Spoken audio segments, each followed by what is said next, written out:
Vous avez regardé la télé ces 10 dernières années? Le cinéma peut-être? Un petit remake de Ghostbusters où un homme joue la secrétaire et cervelée? Une comédie musicale sur un chef de cartel mexicain qui a toujours rêvé d'être une femme? La semaine dernière, j'ai aidé ma fille à réviser son cours d'histoire. Fallait apprendre par cœur les droits et les devoirs des habitants d'Athènes. Un joli petit tableau Excel. Colonne droit pour les femmes, aucun. Colonne devoir, obéir à leur mari, rester à la maison, faire le ménage et la cuisine. Et les dessins animés comme Peppa Pig, Family Guy, où le père est un incompétent complet totalement attardé. Les séries Netflix, où tous les héros sont des femmes. Les hommes, eux, dominés, stupides et faibles, au cœur d'aucune réelle décision. Ça ne vous rappelle rien? Le négatif d'une vieille histoire qu'on prétend dépasser? On a juste inversé les rôles, comme une sorte de vengeance puérile. C'est celui qui dit qui est. Et dans ces productions, les mères, quand elles le sont encore, sont des superwomen qui jonglent entre carrière de cadre et leurs enfants, dont l'un n'est autre que leur mari adolescent qui passe sa vie à geindre ou à poser des questions cons. Chérie, dis, t'as pas vu mes clés? J'étais sûr de les avoir posées sur la table du salon. Et madame de lever les yeux au ciel sous l'approbation générale. Et les livres pour enfants.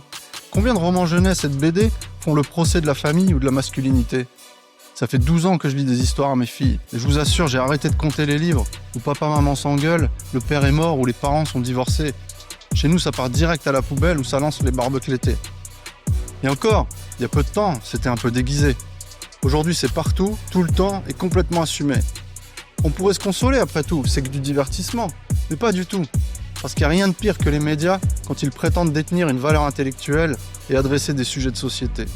Ce soir, le grand débat, dont la nouvelle définition apparemment, c'est d'inviter 5 experts différents qui pensent tous la même chose, ou une personne qui maîtrise son sujet face à 6 adversaires qui ne le laissent jamais parler.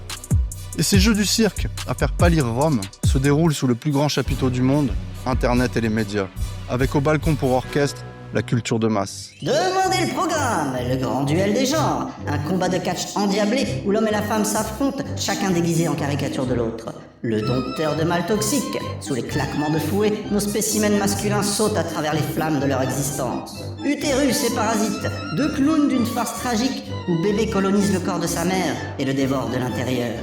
Ni pondeuse ni soumise, un numéro de voltige acrobatique où des femmes se balancent du haut de leur carrière sans filet ni bras pour les accueillir quand viendra le temps de redescendre. À la sortie du chapiteau, il n'est pas étonnant qu'un clivage politique et idéologique sans précédent divise les hommes et les femmes.